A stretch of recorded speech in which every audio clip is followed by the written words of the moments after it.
And then Amy, it's over to you whenever you feel. I'll just keep letting them in as you do your intro. They're sort of straggling through now. I think we've got about 18 or 19 so far. Okay, brilliant. Well, we are expecting about 45 of us on the call today. So I think what we'll do is we'll make a start just to make sure that you guys aren't waiting, and then people can join us as and when they come through and kind of pick it up. And as you say, they can catch up with the recording following on, because we don't want you to miss out on the session that's jam-packed today.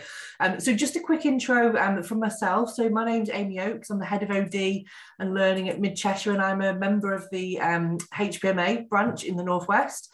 I just wanted to give a quick intro to the HPMA, really. So many of you will be here because your organisation is a member of the HPMA. Obviously, the Healthcare People Management Association is the professional voice of kind of HR and people functions in healthcare. And it was, it's been established for over 40 years. There's over 4,000 members across people functions, from directors to advisors, from trusts to CCGs. So really extensive. And our aim is to support and develop the people functions to improve the people management contribution in healthcare, and ultimately how that impacts on patient care. So we've got a really strong branch network covering the UK, and we promote high standards of practice. We're able to host these fantastic sessions through the support of our partners and through your organisation's membership.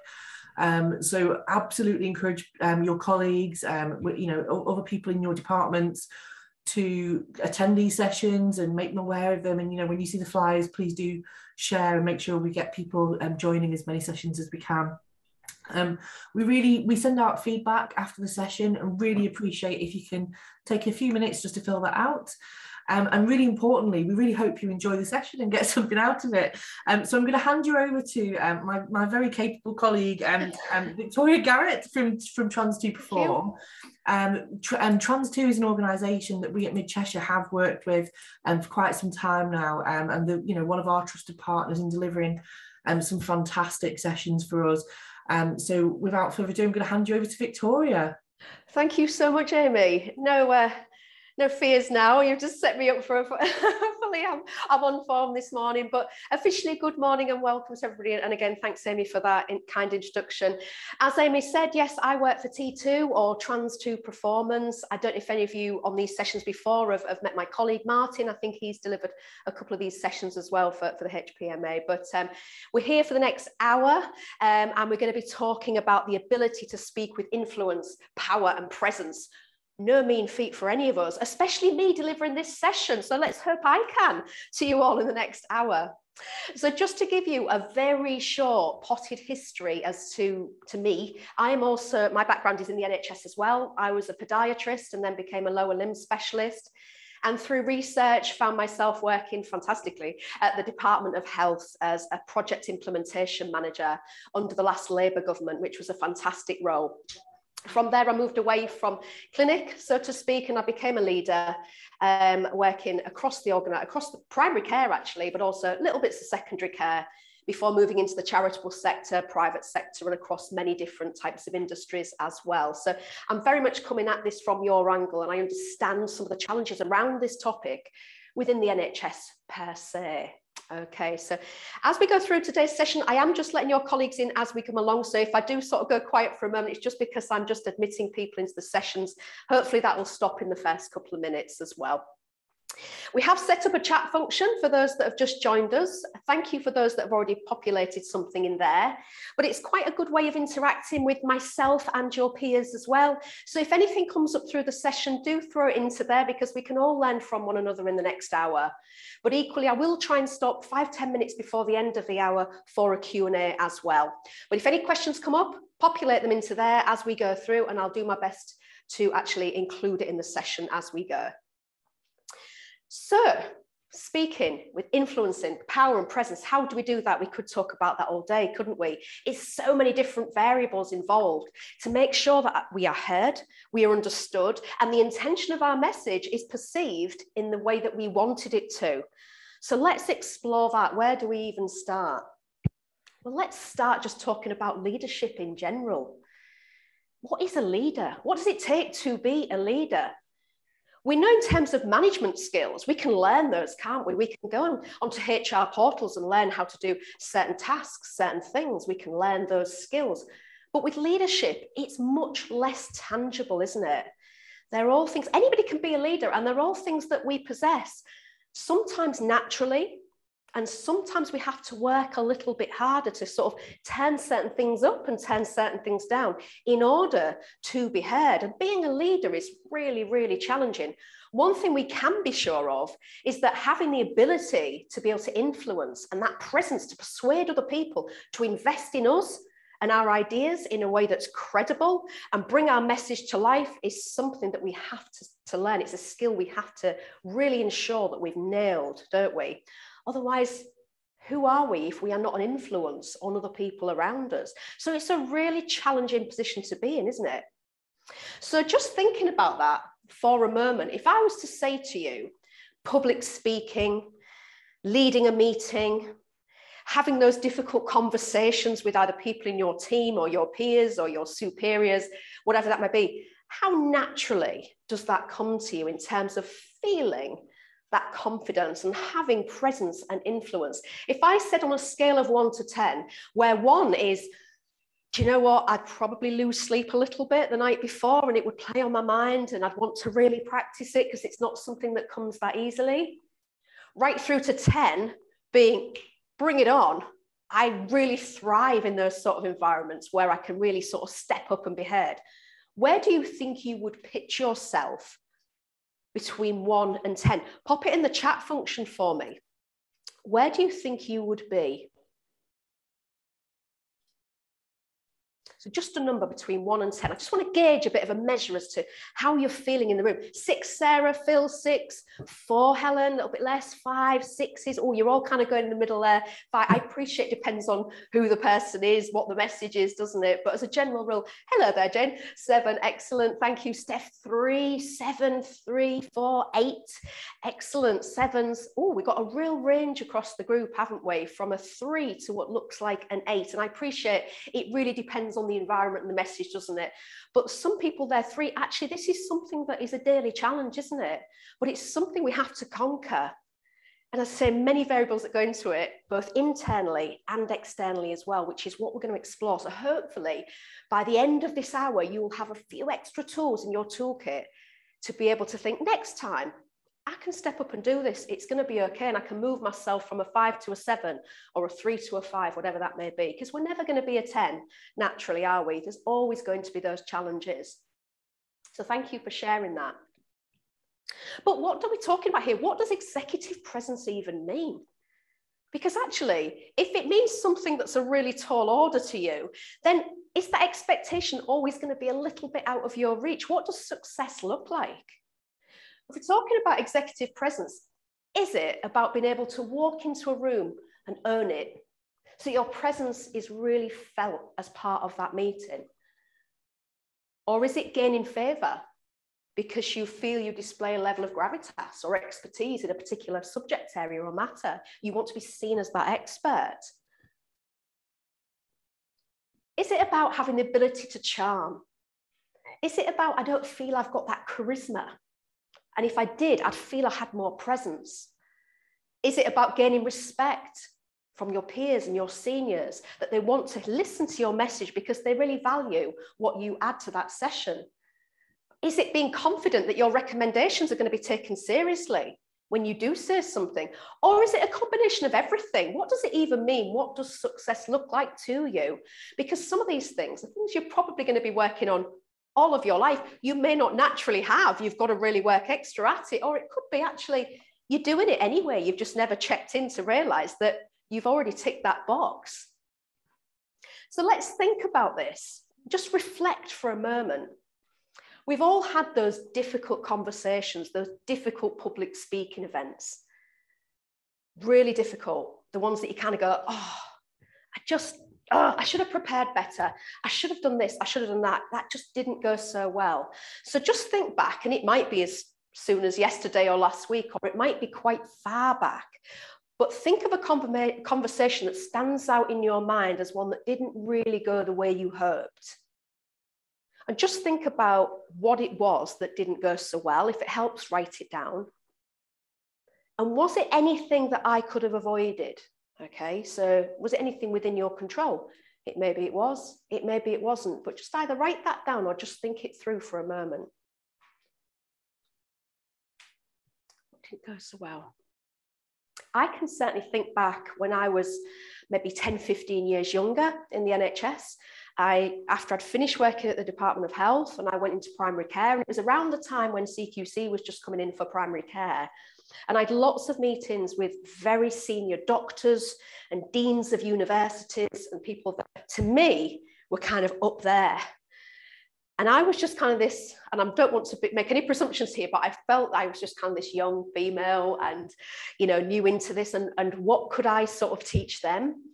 And I'll be honest, there were times where I was made to feel like that as well, to some extent. And I felt every sort of conversation to try to bring about change and change of culture was a real challenge. And I never actually really looked forward to any of those difficult conversations. But what I got was a bit of a mental block, where we call it closed loop thinking. It got to the stage where I would preempt failure ahead of that conversation. I would make assumptions on what those people are going to think of. Oh, they're just going to pass it off that I'm young and I don't know what I'm talking about, inexperienced, I haven't got credibility. And I made that assumption before I even walked in. So I sort of set myself up. Does that resonate with any of you? Do you do that kind of thing? Does it actually have the problems within rather than externally? So just think about that in terms of conversations that you've had, and just hold that thought, because we're going to come back to this reflection. Jane, you're saying being able to influence in this virtual world is another combo of skills we're all learning at pace. Tips would be good too. Yeah, absolutely. You're right. Because when we've only got, and we're going to talk about this morning, we've only got that much visible, it's harder, isn't it? And verbally, it's harder because we have to put so much more energy in it when people can't feel our energy and dynamic. It's very easy just to sit there and feel very slack and monotone and no energy behind anything, even though that's how we would naturally converse if we were in person. So yeah, you're absolutely right, Jane. This is another skill we're trying to overcome. I recognize that type of thinking, Helen. You're the same. You sort of predict what you think is going to go wrong before you've even said anything. We have to get over that, don't we? So just hold that thought. Because if we want to influence for success, it comes down to 3 elements, okay? The first is trust. Now, trust is twofold. Trust is in you. Do you trust yourself? Which is kind of what I've just alluded to there, that I didn't, in that I didn't trust I would be heard or that anybody would want to listen to anything I had to say, going back, 15, 20 years ago. Also, as well, it's about the trust that other people had in me and my perception of that. Communication is the other thing, isn't it? How did I present myself in those meetings, verbally and non-verbally? Was I being heard in the way that I wanted to be heard? And in the middle there is the third element, which is that perception bit. And it all comes down to intention and perception, the intention of the message versus the way you have been perceived. So the difficulty here with perception, when we first meet somebody, we come into a room, we start a meeting, we only have 7.8 seconds to be precise to make a first impression. And once we've made that first impression, it's incredibly hard to turn that around and change it. Now, let's just think about that reflection you've just had about a previous conversation that perhaps didn't go quite so well. In the first 7 seconds, had you even spoken? Or was it that initial, good morning, how are we? Had we even said a thing professionally? Probably not. It's incredibly quick, isn't it? But it does show us just how that initial meeting, that initial few seconds is so vitally important in terms of perception. Now, this goes back to our Homo sapien ancestors hundreds of thousands of years ago, and it comes down to actually survival. A survival mechanism in the brain. We're making those judgment calls in the first few seconds because our brains tell us, is this something I need to be scared of? So it's kind of, do I like this person? Do I not? Can I challenge this? Can I not? Do I want to be in, am I scared? Am I not? Do I need to get out? Do I not? And that's why we're making those really quick snap decisions. It still happens now, even though most of the time it gets in our way, doesn't it?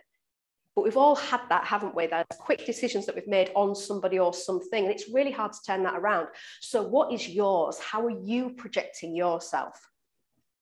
So let's just explore this a little bit deeper. Let's first have a look at that whole perception piece. Now, perception is actually a conscious selection of processing and interpretation of information by our brains from all of those senses. So when we walk into that room, in that 7 seconds, our brain is collecting all of that data, thinking about previous memories, thinking about, was this what I was expecting? Do I fear this? Do I not? Who's here? Who's not? And we make that snap judgment. So all your senses are engaged in making that life or death, as far as the brain's concerned, decision.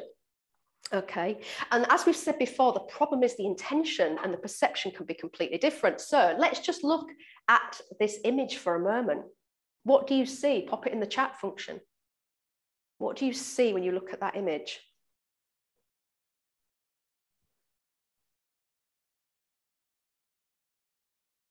A face. Excellent, thanks, Anne. Anybody else? What do you see? Man playing a saxophone, Sarah, thank you. Face and a person standing in the wind. Excellent. Helen, you see a face. Sarah, man playing on a saxophone. Excellent. Saxophone player and a face. 2 images, woman's face and a man. Excellent, thank you.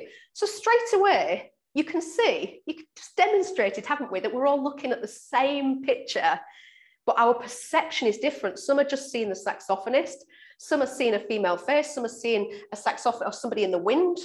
Lots of different things. Some people are seeing both. So that tells us straight away, doesn't it, that irrespective of anything that we do, we are going to be perceived in a certain way, and everyone's going to have a slightly different perception of us and who we are and what we do. So we're not going to win every battle, are we?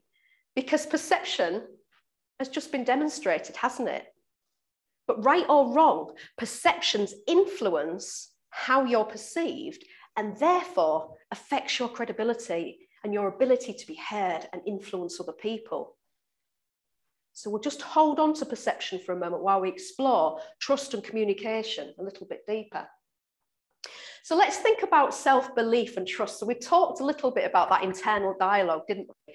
And sometimes we do it to ourselves, don't we? In thinking we're not capable, in not having the confidence to step up and just almost assuming something before we've even opened our mouths.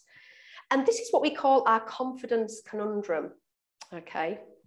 So when it comes to self-belief and confidence, there's 3 elements. The first is how you feel about yourself truly inside. So your own self-esteem, your own self-worth, your own self-abilities, all of that, okay? The second is surface confidence. How you project yourself out to the world. How confident do other people see you? Okay. And finally, peer confidence. How much do you care about what other people think of you? So this is where it can all start to get a little bit wibbly. If your self-confidence is quite low, but you are projecting outside to the world that your confidence is high, because you're able to put your jazz hands on and turn up at those meetings or those difficult conversations, projecting a level of confidence, but inside you're going, I can't do this, I'm panicking. This is where imposter syndrome sits. Now, when we're new in post, or we've been promoted to a different level, there's a natural, if we care enough, there's a natural element of imposter syndrome, isn't there, when we actually promoted up a ladder or something. And I think the higher we go, in terms of my experience, the more imposter syndrome becomes prevalent, okay? So we all feel that to some extent from time to time. But the difference in the two is what we need to focus on. Now, if we throw into the mix how much we care about that from other people as well and what our peers think of us, then if we don't get back what we need, it impacts on our self-confidence even more, because we think, my peers are saying that they don't trust me, they don't like me, I'm not credible enough, I didn't present myself very well in that meeting. Oh no, it starts to affect my self-confidence even more. So these levels carry on going down. The need for self-confidence and those jazz hands goes even higher, and suddenly we're really out of kilter with ourselves.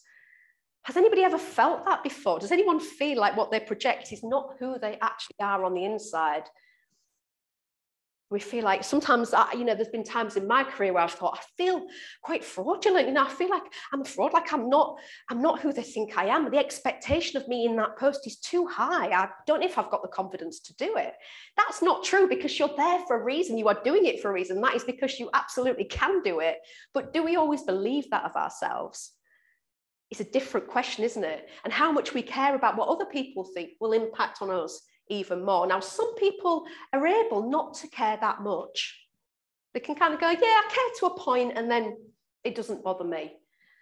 Some people care way too much, and some people seek validation from their peers, from external people. And if they don't get that, again, it affects that self-confidence. So how do we get over this? The only way we can get over this and increase our levels of confidence is to care less about number 3. Care less about it. Because if we can eradicate that from the equation, then all we need to worry about are these 2 bits here, number 1 and number 2. And the more we can focus on ourselves and our own self-confidence, our own self-belief, our own self-worth, the more that we start to bring that equilibrium back, because we can be more authentic to the outside. We can project who we are just authentically. And if that means that we can actually be a bit vulnerable with that as well and go, do you know what? I don't know all the answers, but I'll find out for you. Wow. Suddenly we don't have the jazz hands anymore so much, because we're already saying it first, which means people can make less of a judgment on us because we're one step ahead of the game. Does that make sense? So it's all about balancing number 1 and number 2 and working really hard on number 1 to make sure those jazz hands are less and less, and you can put them down and just be yourself and care less about other people. Because as we've seen from that last exercise on perception, people are going to think different things of us anyway. Without saying a word, you all saw a different thing in that image. We can't control that, can we?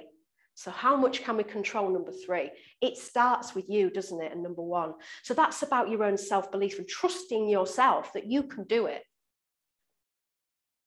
Next, it's about other people's belief in us, other people's perception, and how much they trust us. Now, when it comes to trustworthiness or being a trusted leader, there are 3 parts to that equation, as you can see here.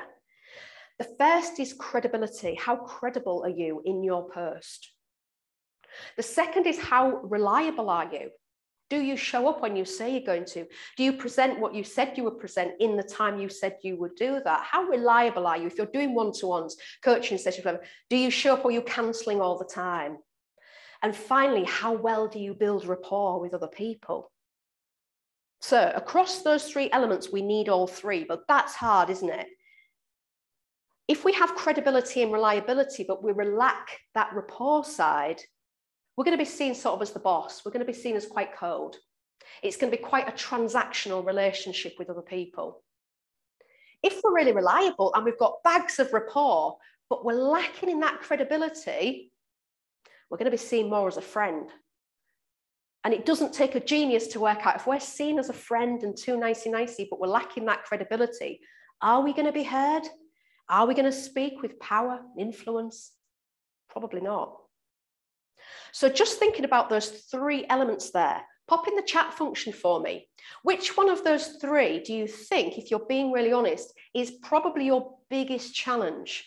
Which one of those do you struggle with? Sometimes reliability, just because we are so busy all the time, we can't always show up when we want to. Sometimes that rapport side, we're in a more comfortable space to kind of be very amiable and friendly with people. And sometimes that can come across quite passive. Or credibility, if we're new in post, we might not feel credible because we've just moved a band or we've become something and we don't know if we've quite caught up with our knowledge and experience. So which one of those 3, just pop in the chat, being honest, do you think you would struggle with the most, or you need to focus in on the most? Credibility, Anne, thank you. Rapport, easy to focus on tasks and not people, Phil, absolutely well done. Helen, credibility, lots of you saying credibility there. Rapport, Steve, so that softness, that sort of empathetic side. Reliability, Sanji, yeah, because we're just so busy all the time, aren't we? Credibility, reliability, so you're all saying slightly different things. And focusing in on that and just thinking, so how can I be a little bit more reliable? Is it about setting expectations that are realistic? Or how can I improve that rapport? Can I take some time out just to get to know my people a little bit more, or get to know others? But have a think just for yourself and your own reflections across those three. If we're looking at having all of them in place to be trusted by other people, which are the ones you have to turn up a little bit more and work on to improve your equation? Okay, so that's trust, trust in you and trust from other people. Second up, then, we've got communication. Now, you've probably seen this before. It's a classic old theory about how human beings communicate effectively.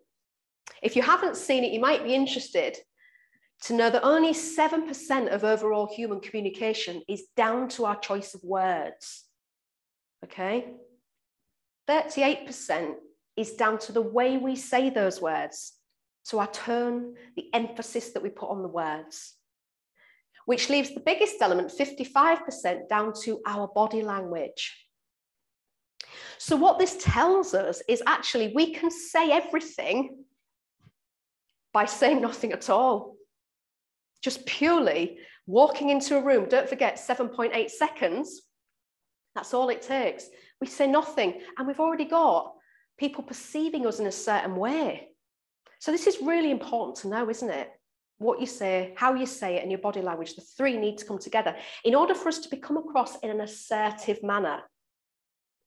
So assertion is something we hear a lot, isn't it? Assertiveness, we have to be more assertive. Well, yeah, I'm sure it's what we're all trying to do, but it's difficult, isn't it, sometimes to come across in the right way and be assertive without being overly aggressive or a bit passive aggressive, or worse, passive, and just people feeling like they can walk all over us because our message is just not being heard and we're coming across as quite weak, I guess, for want of a better word. So assertiveness is about verbal and non-verbal behaviours, how open we are with our communication skills, but how much we're considering other people as well in our message. So non-verbally, that body language, 55%, is about making sure we adopt an upright, confident posture, make good eye contact, open body language, all of those elements. And verbally, it's about our ability to express what we want and need whilst considering others' different perspectives, collaborating, assessing where we're at, thinking about goals, strategies, and making sure everybody is part of that decision making as well. So just saying we need to be a bit more assertive is actually a real challenge, isn't it? Because sometimes people have it naturally, other people have to really work on it. Sometimes people say you come across quite aggressively. Really? Or you come across too passively. Well, how do I change that? So let's just think about this in terms of that body language and the words and the tone that we need in order to be heard in the way that we want to be heard and make sure that the perception is in the right place. So when it comes to body language, 55%, our body language tells the other person everything. So if our words and our body language don't match, we will be observing more than we are listening. Okay, so we might be saying the right thing, but if the body language is saying something other, we'll be watching rather than listening. So let's just think about this. Few tips of how we can do this. From our eyes, we need to make good eye contact with our audience for a more personal engagement. So if you are presenting to a room, make sure that you are making eye contact around the room. If you are online like this, somebody mentioned it's harder. I'm trying to do it now. I'm trying to look directly in the camera as much as possible. Hopefully you can see me trying to make eye contact, which is difficult because as I'm looking at you here, you're all sat, or your faces, the faces I can see are to my right. So if I'm looking at the faces, I'm actually looking what seems off camera. So always try to engage your audience directly through the camera if you're online, or in a room to actually individual faces. Listen to the mood. Assess that mood. Have that sense of just understanding what the dynamic is. If you're in a face-to-face, it's easy because you can kind of feel it. You can feel when you've got people on side, or you can feel it when people are switching off and looking at their phones and doing something else. Online, it's harder. And in this kind of environment, it's difficult because there's so many of you, I wouldn't be able to see all of you anyway. So it's hard for me to read the room. But a way of reading the room online is by seeing how many people are switching their cameras off. So when we generally do training sessions, I would say to everybody in the room, you need to keep your camera on. Otherwise, as far as I'm concerned, you're not in attendance. So would that work for you as a tip of something you can use for meetings or things like that online if you are conducting that meeting? Stand up, sit straight.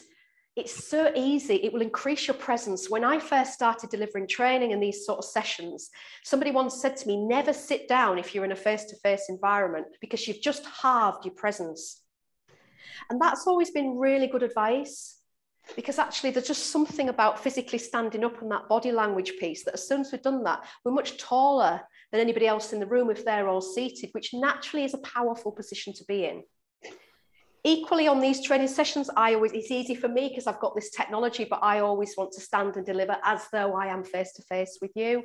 Much harder when we're working from home and we're seated. We can't necessarily do that, but just be conscious as to how you are seated. If you're hunched over and you're kind of not looking towards the camera, or you're sitting up and are you directly trying to make contact with people in the room? If we are face to face, think about our legs. Think about, are we standing? Are we shuffling? Are we pacing? Because we may appear quite nervous if we're fidgeting around and moving quite a bit. So just think about that. Hands. Some people naturally use gestures. I do. I use my hand to make gestures. But anyone that watches anything political, you'll know that the politicians go on courses to learn, don't they, how to use their hands in certain ways to project their message. So if they've got something really important to say and they really want everyone to hear it, they'll often have a hand gesture that goes with that message. And there's a real key reason for that. It's how the brain is perceiving it and what we're actually taking on board. When we use our hands to make a key message, it lands a lot stronger than if we're just standing with our hands by our sides.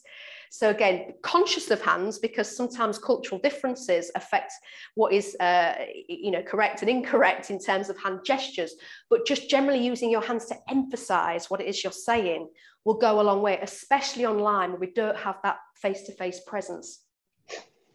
Smile where necessary. There's nothing wrong with a smile. It builds rapport. It shows warmth.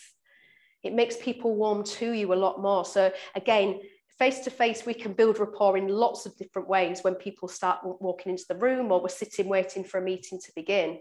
Online, it's much harder. But where necessary, where we can, make sure we do smile. And make sure the head is held high.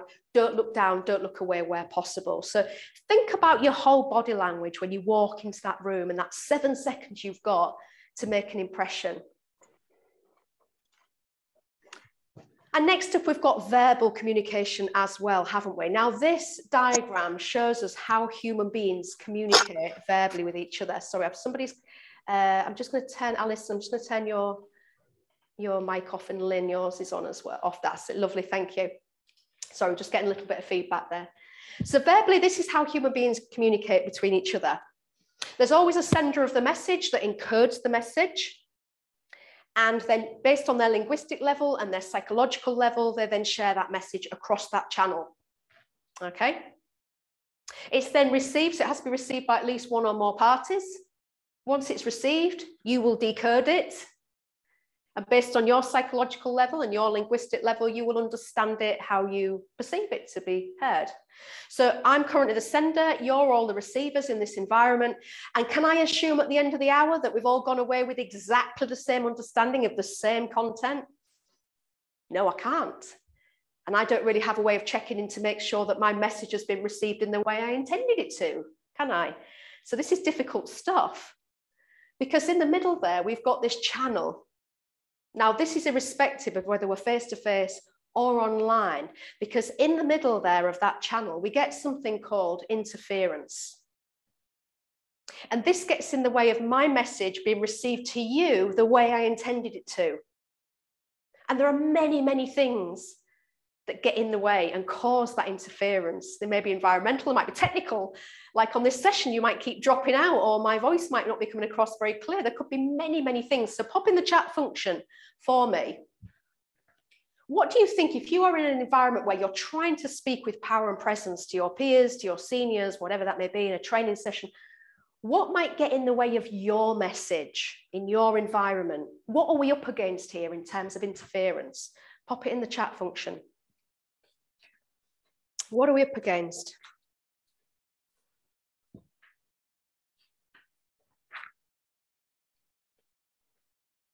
Fire alarms, Sanjay. Is that a regular thing? It keeps going off. Well, you might be right. Yeah, we might be in the middle of a really difficult conversation. Suddenly the fire alarm goes off. You're like, oh, no, everybody's got to leave the building. Where was I? You come back 20 minutes later, you can't remember where you were at. People being distracted by their own workload, Ruth. Absolutely. Thoughts about this. Background noise. Yeah, you're right, Sarah. It could be just environmental, couldn't it? Level of engagement and on the topic. Yeah, do people care enough? Do they want to listen? People come with different contexts and views, which impacts what they hear. You're absolutely right, yeah. Helen, each person's own frame of reference, upbringing, external stresses. Amazing, fantastic. Operational pressures. Sure, I'm not sure who that is, but you're absolutely right. When we've just got so much to do, it's like, how long is this going to last? I've got that other email to say, oh, I must remember to do that before close of play. Should have done it yesterday. Now the phone's ringing or somebody needs me urgently. We're just pulled, aren't we, from pillar to post all the time. And so if we're trying to actually create that time and that space for an effective conversation that lands the way we want it to land, it's really difficult, isn't it, to overcome all of those different variables, of which there are hundreds. Sometimes the interference is you. Sometimes you get in the way of your own message. We talked about your own internal dialogue.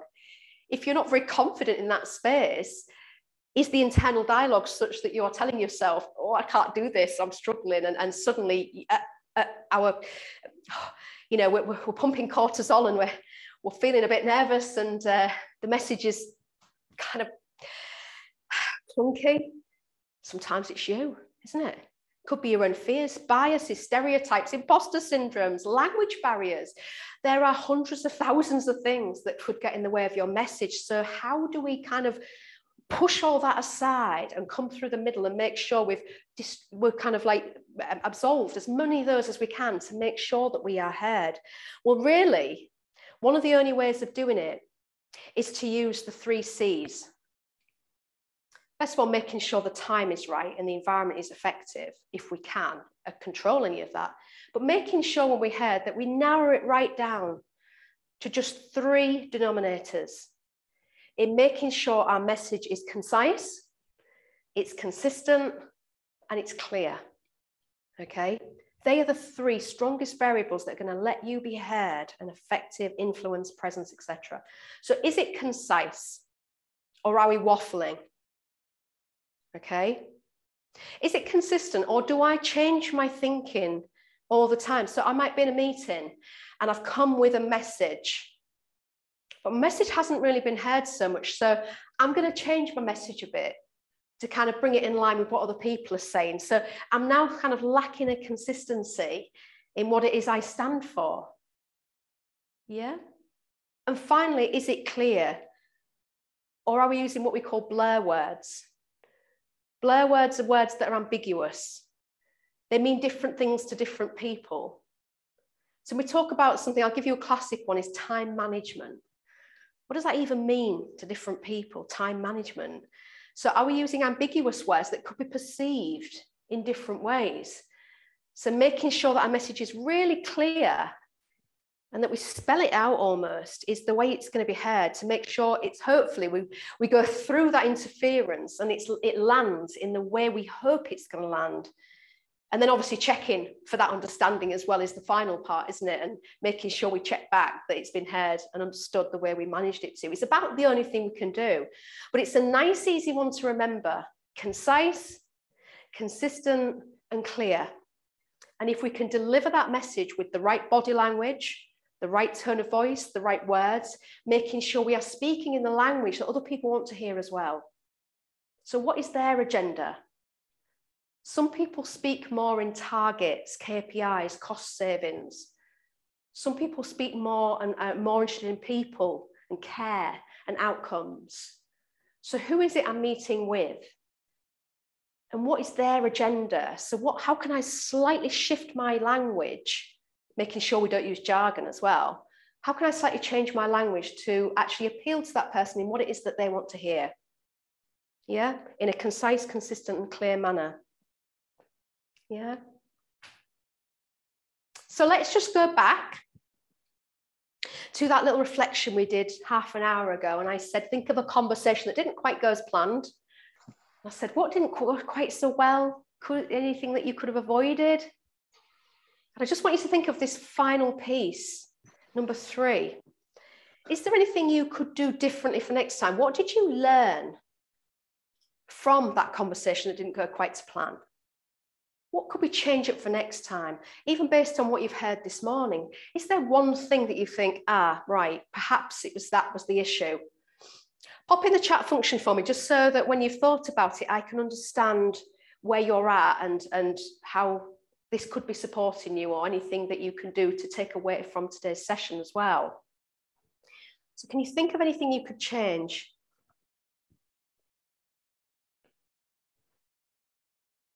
So for me, very much when I shared mine, it was coming from me, and I had to just change the way I appeared in those sessions by just having confidence in my conviction and realizing that I was in the post I was in because I came with a lot of experience and I had something to do that I could help other people with, and just having confidence in that and overcoming it, and also trying to build rapport and realize that actually if we sort of bring people in and bring them on our journey, they're much more likely to want to invest in us, which is obviously a slightly longer piece of work if you have the luxury of meeting those people time and time again. Sometimes we don't, we just only meet people once, don't we? Helen, you're saying my body language, fidgeting, picking my nails, using anxious fillers. Oh, I know, Helen, yes, that's a really classic one, isn't it? And you know, we know when we're looking, as we see, body language is the biggest thing. If I'm looking at you and I'm looking to you for influence and for power and for presence and for leadership, and I see you fidgeting and picking your nails, am I gonna, it's that thing I think, oh, I'm not sure she's, oh, I don't know, which you're obviously very conscious of, Helen, but you're absolutely right. It's those small things, isn't it? They're probably quite easy just to rein in and change. I say a lot too, Sarah. Yeah, it's a classic one, isn't it? At the end of when we've got a gap, just done one. It's easy, isn't it, just to throw it in there. But if we say it quite a lot, again, people stop listening, don't they? It's clear, concise, consistent. It kind of, it doesn't sit within there, does it? Talking too much, Kathy. Talking too much. So knowing when to pull back. It's a really good point. I'm going to give you a little top tip on that in a moment.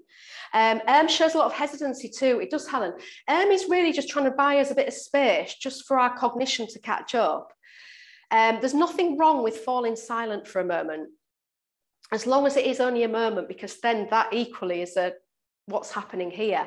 So it is okay just to kind of take your time, take a breath and a full stop, and then carry on, or you know, put a comma in what you're talking through. It'll just naturally give you a pause. But you're absolutely right. And slowing down when speaking, Anne.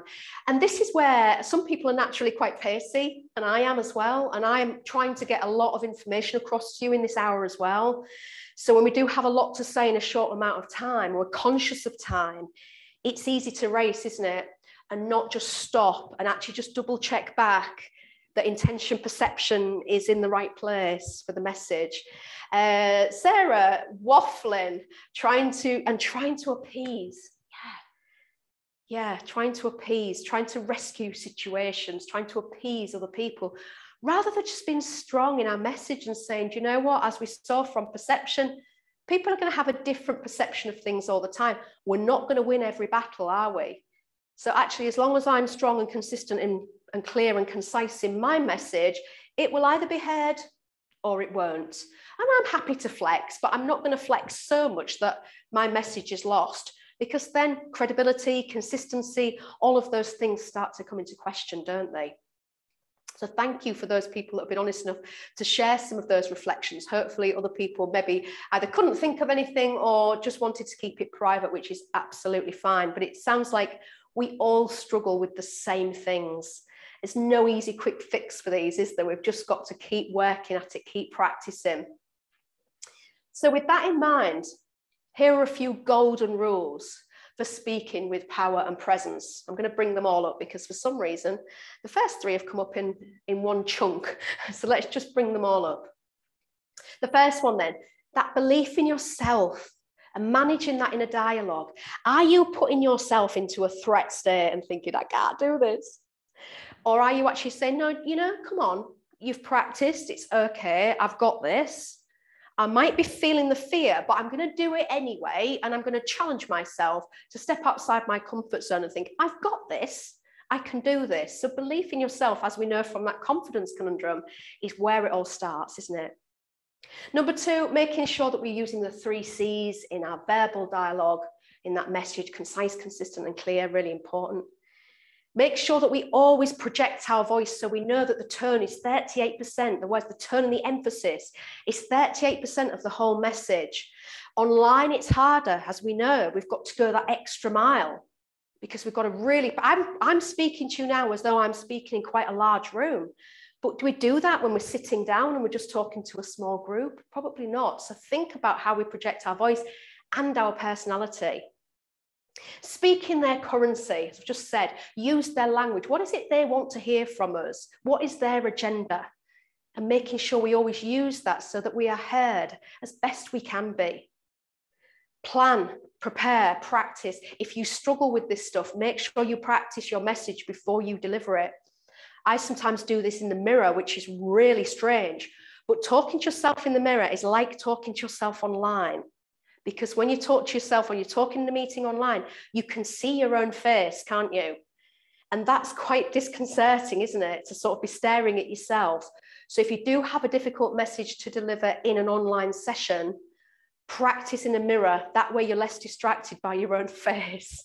But that's the bad thing about online, isn't it? Be authentic. Don't fear being a bit vulnerable and saying, do you know what? I don't have that answer. That's okay. That'll help balance the self-worth with the external confidence. We talked about the jazz hands and how much they're out of sync. That will help being authentically you, because actually being a little bit vulnerable and saying I don't have the answers to everything breeds respect. But somehow we fear it, thinking I'm going to come across even less credible if I show vulnerability. That is not actually true. Amy, I love, don't be distracted by your own face. I know it's horrible, isn't it, when you first see it? It's like, I don't want to see that.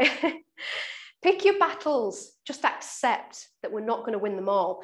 Don't allow ourselves to be distracted from our message. Stand strong in your own conviction. And if it doesn't land well or you weren't heard, at least you're consistent. And that is also a massive thing that underpins credibility. So if we're feeling lacking in credibility, like a lot of you said, consistency is really important, that people understand your agenda, where you're coming from in a consistent manner. If you've got a Q&A, make sure you nail it. Okay, so if we do a Q&A at the end of this session, I hope I do, but if you've got one at the end of your speaking or presenting session or your meeting, if you don't know the answer, just be authentic and say, I'm going to go away and find that out.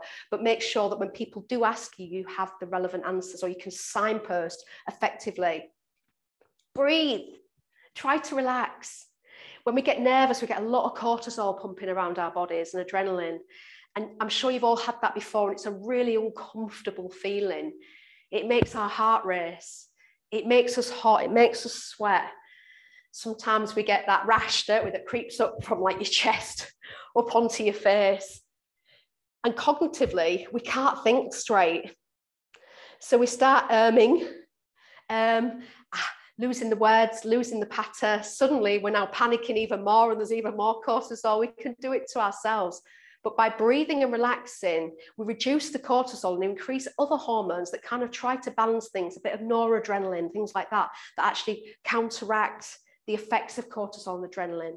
So by breathing and relaxing before we do something, just dropping your shoulders and taking a few deep breaths is really, really key. And finally, this is a real good top tip, visualizing success. So you're worried about that big meeting that you've got, that message that you've got, the difficult conversation, the speaking and presenting event, whatever it is that you're doing, you're worried. Think about someone that you know that is great at it. We all have that peer, don't we, that just finds it really natural and everyone just listens to them. They're a natural influencer. They're just great. What would they do? Channel them. How would they be heard? How would they put themselves across? How would they walk into a room? You know, fake it till you make it. If there's somebody else that you think, yeah, I like their style, copy it until you've got confidence in your own conviction. It's a good way of doing it, and visualize a great outcome. You know, at the end of this, I'm going to step out my comfort zone, but it's going to go well. And I'm going to put myself into what we call a challenge state. I'm going to be challenged by this and it's going to go well. Yeah, so visualize that success. Tell yourself, this is going to be okay.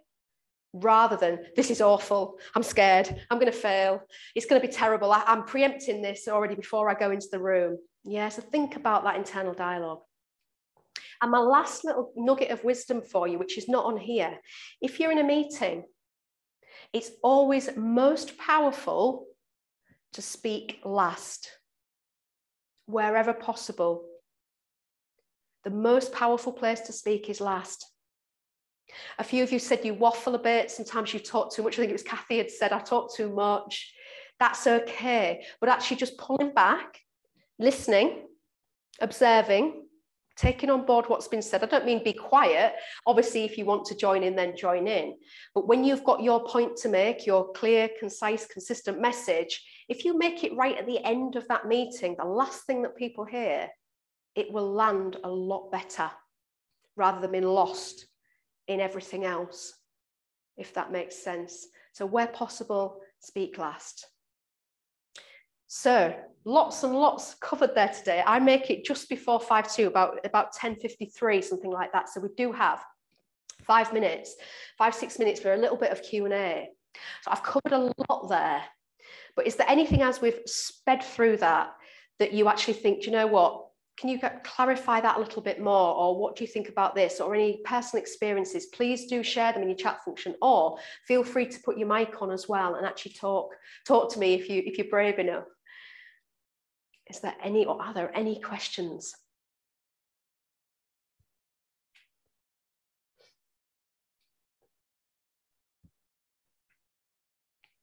And really helpful session. Thank you very much. That's a nice little bit of feedback for me. Helen, you've put from the previous chat, you think you can hide your face when you're in an online meeting. Well, that's good to know. If you've got quite a few people present, you can actually go on there's usually an arrow at the bottom, a down arrow, isn't there, on Teams? And if you click on the down, it will bring up other faces. And it'll take yours off. But yes, there are different ways of actually sort of using the functions, isn't there, to sort of not be able to see people and blur your faces and things like that.